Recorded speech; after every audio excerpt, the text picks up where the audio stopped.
सुप्रभात बच्चों। आज हम जो बोर का तारा जगदीश चंद्र माथुर द्वारा लिखित एकांकी को हम देखेंगे।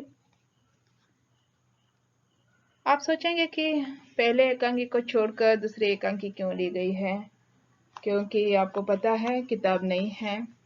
किताब प्राप्त न होने की वजह से जो भी एकांकी मैंने संग्रहित की है, जो मिली है मुझे, उसे मैं पहले ले रही हूँ। इसीलिए दूसरी एकांकी बोर का तारा, आज मैं उसके बारे में आपको बताने जा रही हूँ। आप उसे ध्यान से सुनने की कोशिश करना और समझने की भी कोशिश करना। यहाँ पर हम जगदीश चंद्र माथुर जी के बारे में। इनका जन्म उत्तर प्रदेश के खुर्जा में 16 जुलाई 1917 में इनका जन्म हुआ। भारत सरकार के उच्च पदाधिकारी श्री जगदीश चंद्र माथुर सामाजिक वैषम्य को अत्यंत कलात्मक ढंग से अपने एकांकियों में प्रस्तुत करते हैं।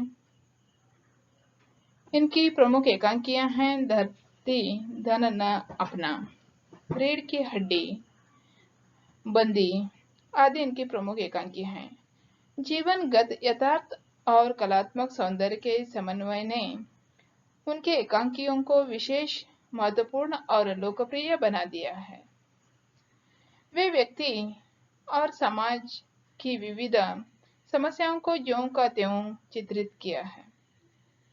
एकांकी की रंगमंचिता पर सदैव जागरूक हैं, इसीलिए उनकी रचनाओं में विस्तृत रंग निर्देश है। रंगमंच पर प्रभाव सृष्टि के लिए आधुनिक उपकरणों की भरपूर सहायता लेते हैं। उन्होंने मध्यम वर्गीय जीवन को अपनी आलोचनाओं का केंद्र बनाया है। वस्तु और शिल्प दोनों दृष्टियों से उनकी एकांकियां उच्च शिखर पर हैं। वे समस्या मूलक और शुद्ध हास्य विनोद के एकांकियां लिखते हैं। उनका चरित्र चित्रण, वातावरण निर्माण, शैली तथा अभिनेता की दृष्टि उच्च कोटि के सिद्ध हुए हैं। माथुर जी की रचनाओं में भाव पक्ष उदात्त है तो कला पक्ष सशक्त है। यहाँ पर उन्होंने इसी को इस एकांकी में स्पष्ट किया है और इनकी देहावसाना 1978 में होता है। अब इस बोर का तारा यानी कि क्या है? बोर का तारा यानी कि आप सबने सुबह प्रातः काल यानी कि सूर्योदय होने से पहले जो लालिमा दिखाई देती है, उस समय हमें आकाश में एक स्वच्छंद तारा दिखाई देता है। यानी कि वह तारा इस तरह से दिखाई देता है कि वह जो सूर्योदय होने से पहले, लालिमा आने से पहले बहुत ही शुभ्र दिखाई देता है। जैसे जैसे लालिमा बढ़ती जाती है और सूर्योदय की जो प्रातः काल की किरणें दिखाई देने लगते हैं, तब अपने यानी कि एक आंचल के तौर पर वह धीमे गति से अपने आप को वह इस स्पष्ट रूप से वो जो दिखाई दे रही है, वहां से वह ओझल होते हुए दिखाई देती है। यानी कि यहाँ पर वह बोर का तारा जो है वह प्रभात में विलीन हो जाता है। यानी कि प्रभात यानी कि सूर्य का उदय होने के बाद वह तारा वहां पर दिखाई नहीं देता है। लेकिन कवि की कल्पना यहाँ पर क्या है कि वह तारा जो है, बोर का तारा जो है, किसमें विलीन हो गया है? प्रभात में विलीन हो गया है। यानी कि प्रभात के साथ वह भी वहां पर है। इस यानी कि एक कवि की कल्पना है। यानी कि यहाँ पर जो कोई एक आम आदमी देख नहीं सकता है, वह कवि देख सकता है। यानी कि कवि एक सहृदयी होता है। वह जो भी चीज देखता है उसमें एक कला, उसमें एक प्रेम या उसमें एक अपनापन यानी कि एक सौंदर्य उसे दिखाई देता है। और इस तरह से उसके तौर पर ही अपनी कल्पनाओं के तौर पर और एक अलग ही दुनिया, एक अलग ही नजरिए से वह उसे देखते हुए अपने कलम को जो पेपर में उतारता है, यानी कि यहाँ पर अपने विचारों को वह व्यक्त करता है। उसी तरह से यहाँ पर यह बोर का तारा जो एकांकी है, एकांकी यानी कि मैंने आपको एकांकी क्या होता है इसे मैंने आपको स्पष्ट किया है, यानी कि एकांकी यह एक दृश्य का होता है।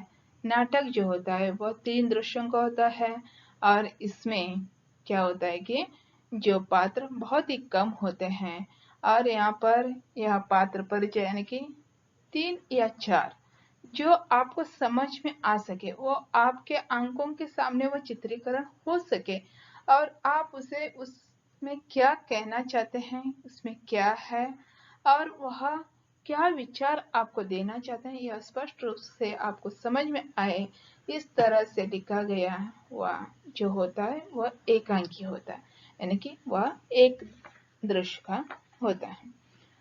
और यहाँ पर यह एकांकी क्या है कि जो गुप्त साम्राज्य के समय का है, यानी कि गुप्त साम्राज्य के अंतिम जो सम्राट स्कंदगुप्त यानी कि 455 ईस्वी के समय का वातावरण का यह लेख है। उस समय यहाँ पर उन्होंने जो स्कंदगुप्त साम्राज्य पर हुनों का आक्रमण किया गया, तब यह सम्राट गुप्त सम्राट पर संकट आ पड़ा था और उस समय यहाँ पर शेखर एक कवि होते हुए अपनी ओजपूर्ण वाणी से और अपने कलम से लोगों को किस प्रकार जागृत करता है और राष्ट्र के लिए तैयार करता है, इसी को इस एकांकी में गूंथा गया है। यानी कि यहाँ पर एक कवि होते हुए भी वह अपने प्रेम को, यानी कि यह प्रेम भरी एक रचना है, एकांकी है, इसमें प्रेम भी आता है और एक राष्ट्र के लिए जो समर्पित भावना जो है, यानी कि एक उदात्त पक्ष और एक सशक्त पक्ष, यानी कि यहाँ पर अपना कर्तव्य को किस तरह से महत्वपूर्ण दिया गया है और जो अपने प्रेम से भी बढ़कर राष्ट्र प्रेम जो होता है बहुत ही महान होता है, इसी को इसमें स्पष्ट किया गया है। अब हम इस बोर के तारा में देखेंगे। इसमें शेखर उज्जैनी का कवि है। माधव गुप्त साम्राज्य में एक राज्य कर्मचारी और शेखर का मित्र है। छाया शेखर की प्रेयसी, बाद में वह उसकी पत्नी बनती है। समय 455 ईस्वी के आसपास का है और यह स्थान जो है गुप्त साम्राज्य की राजधानी उज्जैनी में एक साधारण कवि का गृह, यानी कि एक कवि का घर के बारे में, यानी कि घर में जो स्थिति है, यानी कि घर के परिस्थिति और वहां पर दृश्य भी उसी घर का लिया गया है और इसीलिए यहाँ पर जो उन्होंने उसी को स्थान के तौर पर आपको स्पष्ट किया गया है। अब हम इस बोर के तारा इसमें क्या होता है उसे हम देखेंगे। यहाँ पर जो शेखर का एक कमरा है और यहाँ पर वह कमरा क्या है कि चारों ओर सभी चीजें बिखरे पड़े हैं, यानी कि एक उसके लिए 2 द्वार हैं, एक अंदर जाने के लिए और एक पीछे से जाने के लिए। और उसी तरह से यहाँ पर जो वह घर इस तरह से बिखर पड़ा है कि वहां पर कोई व्यवस्था नहीं है ठीक तरह से व्यवस्थित, यानी कि एक स्त्री जिस घर में नहीं होती है उस घर में वह घर ही नहीं कहलाता है, इस तरह से का कहते हैं। यानी कि वह सच भी है, क्योंकि वह स्त्री ही उस घर को संभल के बहुत ही अच्छी तरह से एक व्यवस्थित उसे आकार, एक शोभा देती है। इसीलिए तो कर कहते हैं कि घर की लक्ष्मी, स्त्री घर की लक्ष्मी होती है। और उसी तरह से यहाँ पर अस्त व्यस्त है। और उस समय यहाँ पर शेखर अपने लेख में लिखने में मग्न है, वह लिख रहा है। और उस समय यहाँ पर उसका दोस्त माधव वहां पर आता है और माधव आके उसे बुलाता है। लेकिन लेखक क्या होता है कि या कवि जो होता है वह जब लिख रहा है तो अपने आप को वह उसमें पूर्ण रूप से समर्पित करता है। और उस समय इस दुनिया में क्या हो रहा है, कौन बुला रहा है, कौन कुछ कह रहा है, उसे कुछ भी नहीं सुनाई देता है। यानी कि वह मग्न होकर वह लिख रहा था और इसलिए शायद उसे वहां पर सुनाई नहीं देता है। फिर से वह जो उसे आवाज देता है, तब सडनली वह चौंक के वह उसे देखता है। तब यहाँ पर वह क्या कर रहे हो, इस तरह से वह उसे पूछता है। तब यहाँ पर आओ, इस तरह से उसे कंधे पर पकड़ के वह वहां पर बैठता है, मुस्कुराते हुए दोनों बातें करते हैं। फिर यहाँ पर बड़े गंभीरता से बात करने लगते हैं। तब यहाँ पर वह उसे पूछता है, किसमें खोए हुए हो? नहीं, आपने कभी बोर का तारा देखा है? तब यहाँ पर हाँ, लेकिन वह बोर का तारा प्रभात में वह किस तरह से विलीन हो गया।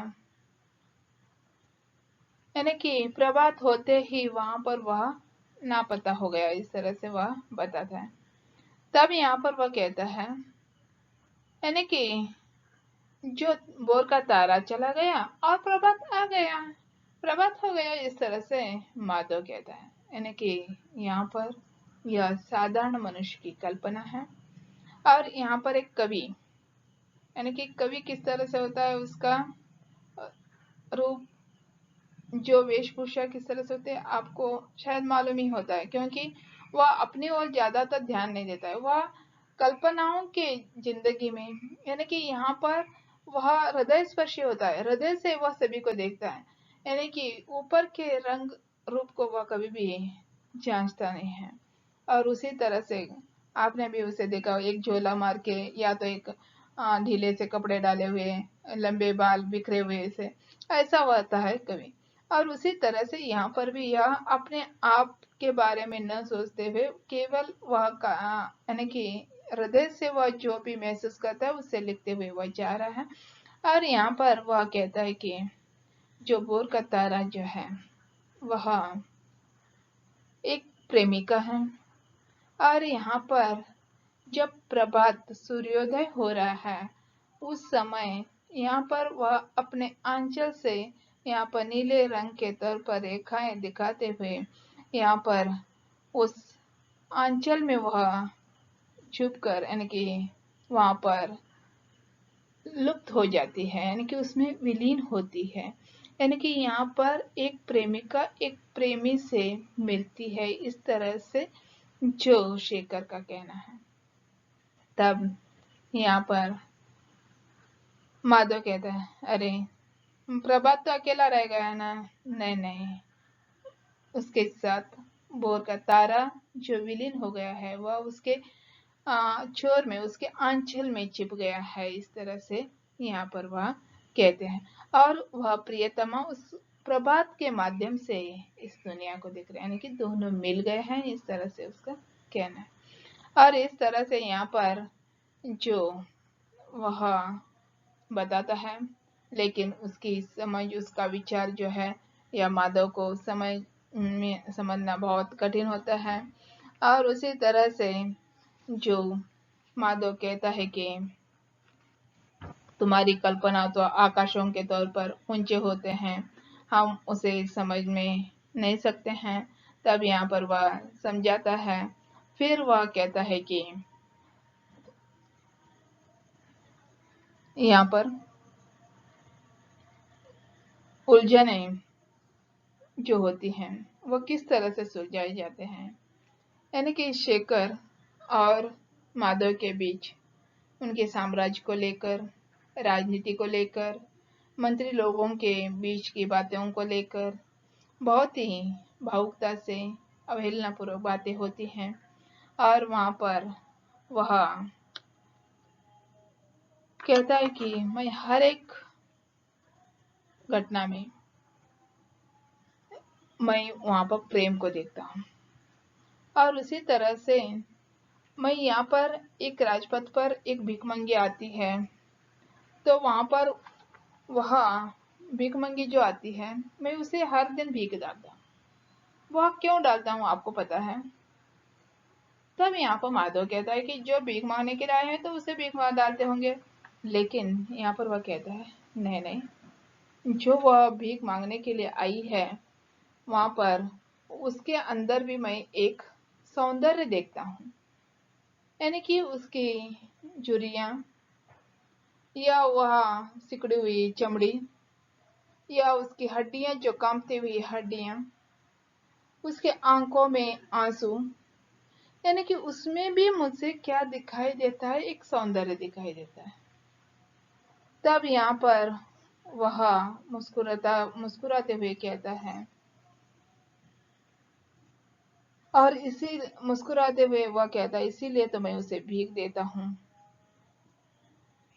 तब यहाँ पर वह मैं यानी कि उसमें किस तरह से, यानी कि बेबस और उसी तरह से वह झुकी हुई कमर, यानी कि यहाँ पर उसमें भी आप एक हृदय स्पर्श यानी कि हृदयता से देखेंगे तो वहां पर अपनापन दिखाई देता है।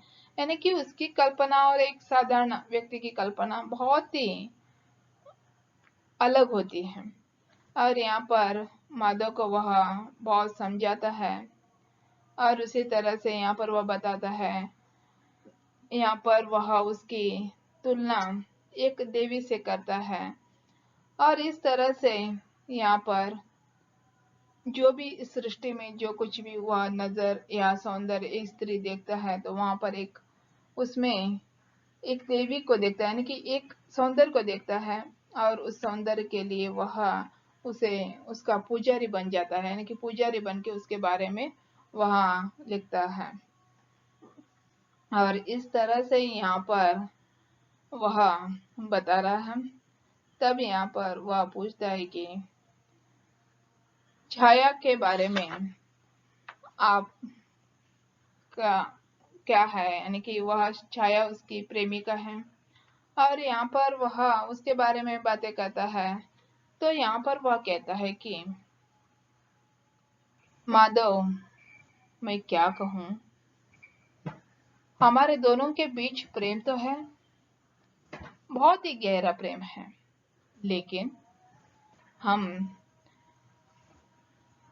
नदी के दो तटों के तौर पर हैं। यानी कि नदी के किनारे जो दो तट जो होते हैं, यानी नदी तो बहती है, वह उबड़ खाबड़ जमीन से ऊपर नीचे होके हर एक कठिनाइयों को पार करते हुए वह रास्ता बनाते हुए बहती हुई जाती है। लेकिन नदी का दो तट जो है वो एक साथ जाते हैं। यानी कि नदी जो बहती है तो वह तट दोनों ओर तट बनते ही जाते हैं। यानी कि उस तरह से छाया और शेखर, यानी कि हम नदी के दो किनारे हैं। यानी कि हम प्रेमी तो हैं, लेकिन हम दोनों तट कभी भी जिस तरह से वह मिल नहीं सकते हैं, उस तरह से हमारा दोनों का प्रेम कभी भी मिल नहीं सकता। इस तरह से यहाँ पर वह बहुत ही एक दर्द भरे और यानी कि वह प्रेम कभी उसे मिल नहीं सकेगा, इस तरह से वह कहता है। तब यहाँ पर वह कहता है कि नहीं नहीं, जो नदी एक अवसर हो सकता है। जब नदी सूख जाती है तब यहाँ पर वह नदी के दोनों किनारे मिल सकते हैं ना। तब यहाँ पर नदी में पानी सूखने से जो दोनों किनारे मिलते हैं उसमें क्या रह जाता है, यानी कि उसमें रस नहीं रहता है, एक प्रेम नहीं रहा, अपनापन, यानी कि एक जो कुछ रहना चाहिए वह सब कुछ नहीं रहता है। पानी नहीं रहता है तब वह नदी, सूखी नदी किस तरह से होती है उस तरह से होता है वह प्रेम। इस तरह से यहाँ पर वह कहता है, क्योंकि यह इसलिए बताता है छाया जो उज्जैन के मंत्री देवदत्त जो है उसकी बहन है, और मैं तो एक साधारण कवि हूँ, और मैं यहाँ एक साधारण कवि और एक मंत्री की बहन कभी मिल सकते हैं। इस तरह से यहाँ पर वह निराश भाव है। तब यहाँ पर शेखर वह बताता है कि उज्जैन के मंत्र वहां पर उन्होंने अपने उज्जैनी में छाया ने एक गीत गाया, यानी कि कविता सुनाई। वह जो संगीत सुन के सभी लोग बहुत ही प्रसन्न होते हैं, और बहुत ही इतने प्रसन्न होते हैं कि उनको क्या कहना यह मालूम नहीं होता है। और यहाँ पर उन्होंने उसे जो गीत सुनकर बहुत ही उसका प्रशंसा करते हैं। तब यहाँ पर वह बताती है कि गीत सुनने से जो प्रशंसा मेरी कर रहे हो उसमें वह गीत लिखने वालों की प्रशंसा, लेखक की प्रशंसा होनी चाहिए, कवि की प्रशंसा होनी चाहिए, मेरी नहीं। जो उन्होंने लिखा है इसलिए मैं गा सकी हूँ, इस तरह से वह बताती है। यानी कि यहाँ पर वह गीत किसने गाया है यह शेखर को वह नहीं बताता है, लेकिन यहाँ पर वह छाया ने वह गीत गाया है, और छाया वहां पर शेखर को एक स्थान देने की कोशिश कर रही है। और इस तरह से यहाँ पर वह बताती है, और यहाँ पर वह कहती है कि जो यह गीत, जैसे कि आपको मालूम है आप अनेक फिल्मों के गीत सुनते हैं, संगीत सुनते हैं, और यहाँ पर आपको अच्छा लगता है, गुनगुनाते हैं, और वह किस फिल्म का है यह सब कुछ बताता है, लेकिन उस फिल्म में वह यानी कि पर्दे के पीछे जो वह कवि, जो लेखक जो होते हैं वह कौन है शायद आपको जानने की कोशिश नहीं करते हैं, पता नहीं रहता है। उसी तरह से होता है एक कवि, जो वह लिखता है लेकिन उसे जो गाता है दूसरा, और उस समय वो गीत तो प्रसिद्धि पाती है लेकिन उसका पीछे, उस पर्दे के पीछे कौन है पता नहीं लगता। उसी तरह से यहाँ पर शेखर का परिचय जो यहाँ पर छाया करती है, यानी कि यहाँ पर वह बताते हैं कि जैसे वह युवती कौन थी वह मालूम है कि तब यहाँ पर वह बताता है छाया, इस तरह से वह स्पष्ट करता है, यानी कि शेखर उस जब उसका परिचय होता है, उसका सम्मान होता है, उसका यानी कि वह क्या है, इस तरह से वहां पर उसका परिचय जब होता है तो वह एक साम्राज्य का कवि बन जाता है, एक राज्य का कवि बन जाता है, और इस तरह से उसे एक स्थान वहां पर मिलता है। और यहाँ पर होता है पहला भाग, और यहाँ पर पहले भाग में तब उसे पता चलता है कि उसका परिचय दूसरे किसी ने नहीं, छाया ने ही किया था।